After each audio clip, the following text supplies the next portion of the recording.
Hello, Taurus. This is Citrina, and this is your July 2018 astrology forecast. So, what I want to start off with this month is a major aspect that's going to happen for you this month. And that aspect is that the sun is going to square Uranus on July 25th. So, it's during this time that we can all expect some type of unexpected news.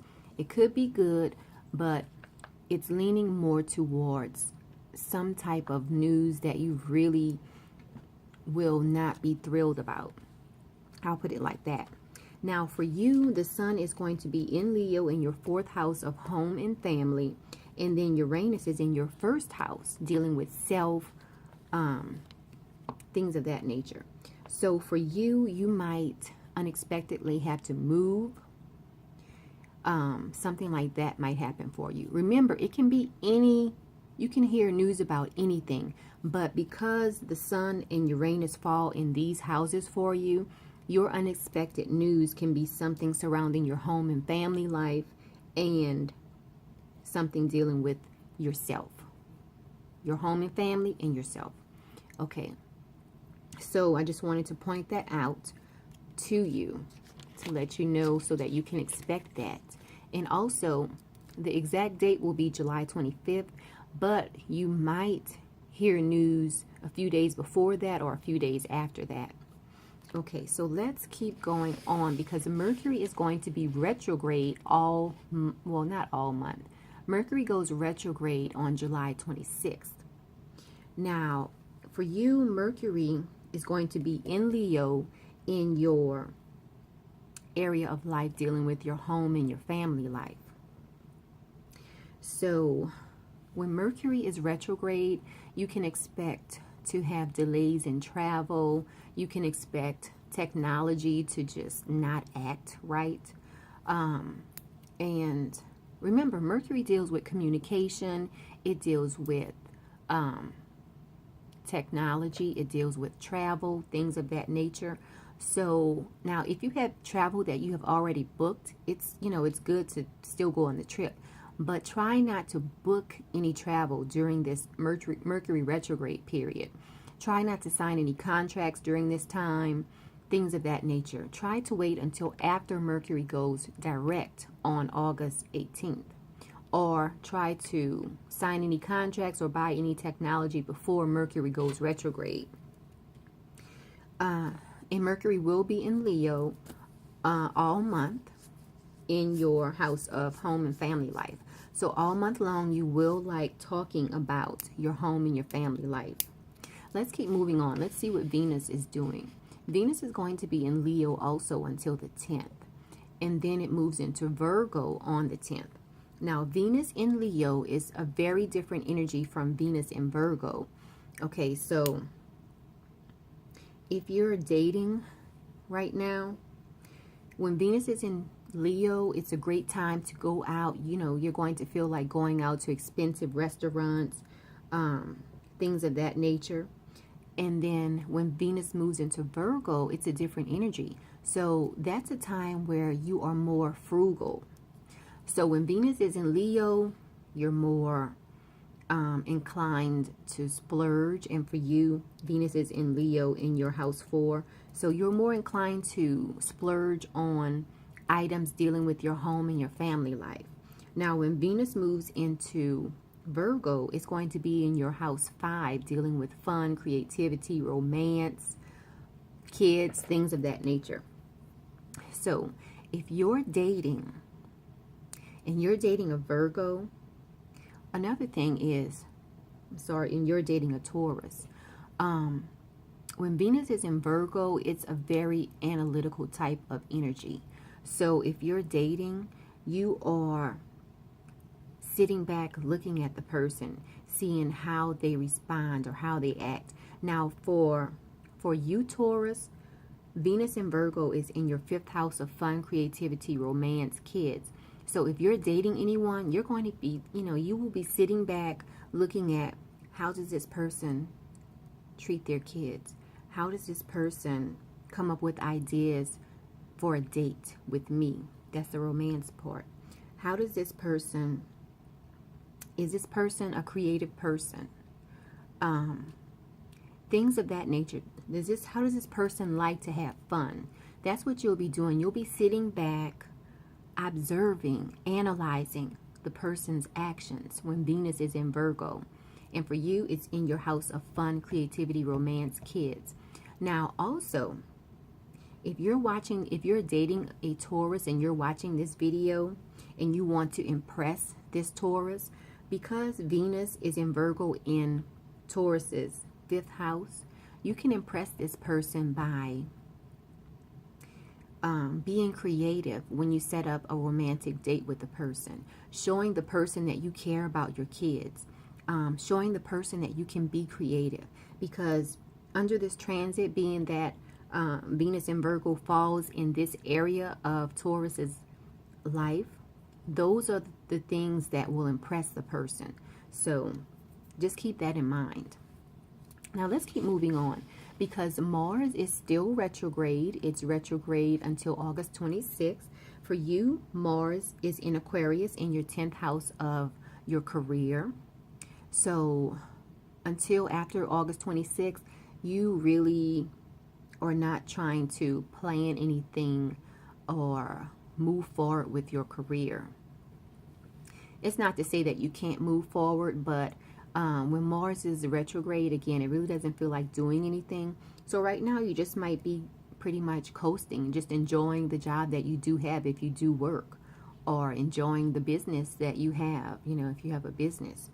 So remember, Mars is going to be retrograde until August 26th. But remember, it's still Mars.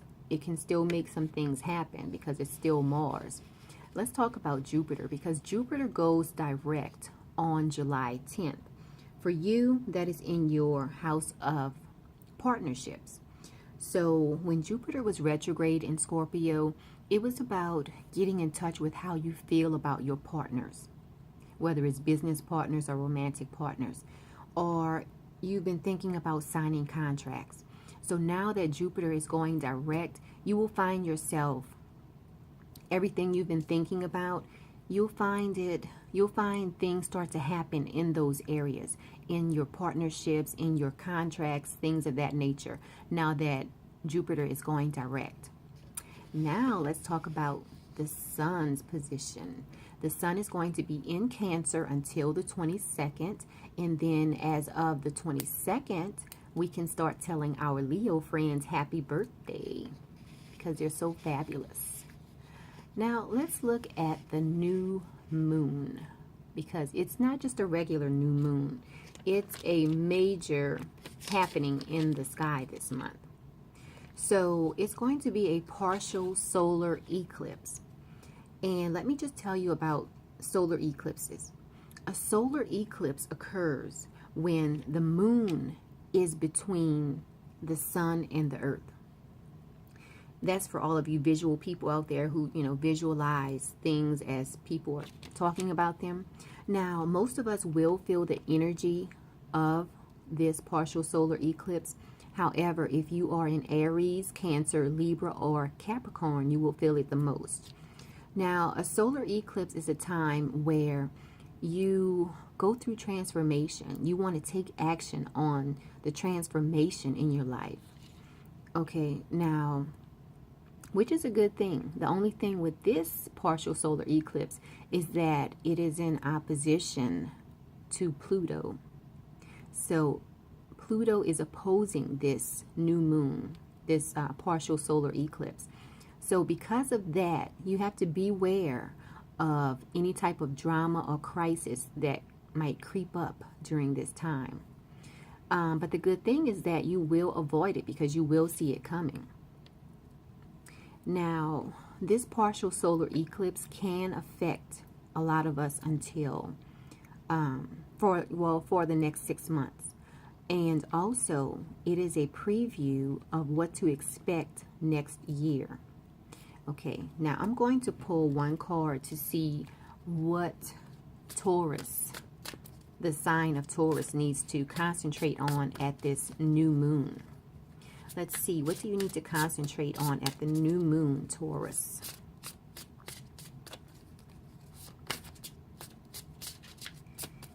Okay. Prosperity begins. That's awesome. So at this new moon, Taurus, you need to concentrate on the beginning of your prosperity. Okay. It might have a lot to do with Jupiter going direct also. So if you've been thinking about going into partnership with anyone, whether it's romantic partnership, such as a marriage, or whether it is a business partnership, if you started at this, if you start this partnership at the new moon, this is what you can expect. Prosperity. Isn't that awesome? Congratulations on that. Now, let's move on and talk about this full moon, which is going to be a total lunar eclipse in Aquarius. And remember, Mars is in Aquarius, okay? So, with the lunar eclipse, this is a time where the Earth is between the sun and the moon.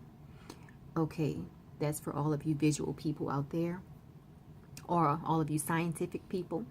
So it will be in Aquarius, and this is going to be an emotional time. You know, usually full moons are an emotional time anyway. And so this is going to be like a full moon on steroids, a full moon to the third or fourth power. So expect a lot of emotional outbursts, just emotional things going on all around you. Now, everyone, just about everyone will feel this energy. However, Taurus, Leo, Scorpio, and Aquarius will feel this the most. It is going to be an emotionally charged time, so you can just try to remain calm and positive at this time. Okay? Now, one thing I can tell you is that we do something that is helping everyone to get through this emotional period is that we have Uranus in a good connection to Saturn during this time. And they're both earth energies. They're both grounding energies. They're in earth signs. So that's one thing that's going to help a lot of people avoid this this emotional period. Now, also, now if you hear anybody screaming, that's my son. He and his friends are playing the Xbox, whatever. So you know how kids get when they're playing, they're like, oh. So anyway, I'll keep going on. This is summertime. My kids are home, so at least today they're home. Now, I want to talk about the two groups, the two important groups, because a lot of times in astrology, well, actually, really, in astrology, you have to look at the planets in connection to one another. You just can't look at one planet. You have to look at the planets in connection to one another. So the first group that I'm looking at, I'm calling this the Take Action Gang. So that is Jupiter going direct on July 10th. That's all about action. Because remember, Jupiter expands wherever it is placed. And it is placed in your partnership house. Now, also, the new moon in Cancer on July 12th. I'm looking at those two together because Jupiter is expanding, is going to expand your partnerships, and the new moon in Cancer, which is in your third house of communications. The new moon in Cancer is about taking action because it's a partial solar eclipse.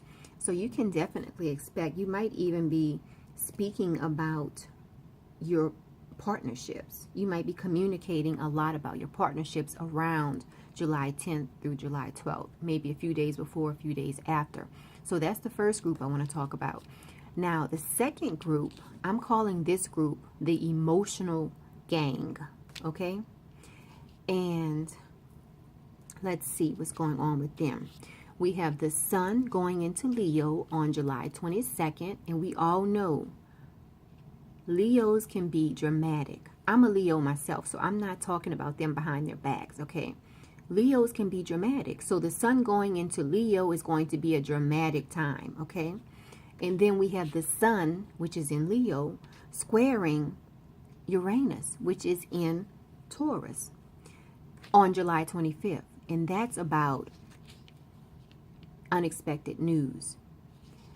And then to add power to this emotional time period, we have Mercury going into retrograde period in the sign of Leo on July 26th. That's about unexpected things happening. It's about communication, miscommunications. It's about travel delays. It's about, technology just going berserk. And then we have the full moon, which is going to be a total lunar eclipse in Aquarius on July 27th. That's all about something emotional happening. And then to top everything off, the full moon, which is a total lunar eclipse, is going to be in Aquarius with Mars. Yes, Mars is retrograde. However, Mars is still Mars. And we all know Mars can bring about anger. It can bring anger out in people, even when it's retrograde. Because remember, Mars is still Mars. That's just like, let's compare Mars. This is a story I'm using this month. Think about a vicious dog that you know about, maybe in the neighborhood where you live or where you lived growing up, whatever.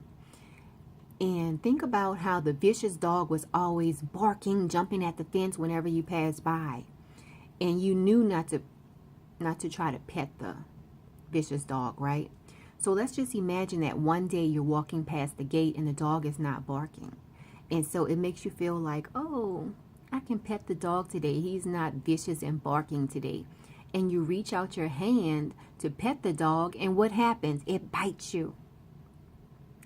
That's because you know that dog is still a vicious dog. You don't pet it, whether it is barking at you or not. You know it's a vicious dog. That's the same thing with Mars. Even though Mars is retrograde and Mars doesn't feel like doing anything, it's still Mars, okay? So Mars can still bring out anger even when it's retrograde. So remember that when you're going through these emotional periods this month, remember that Mars is still Mars, okay? But I told you, one thing that's helping you is that Uranus and Saturn are in a good connection this month. And that's going to help everybody out. Another good thing, now those are the two gangs I wanted to talk about. So I'm finished talking about that.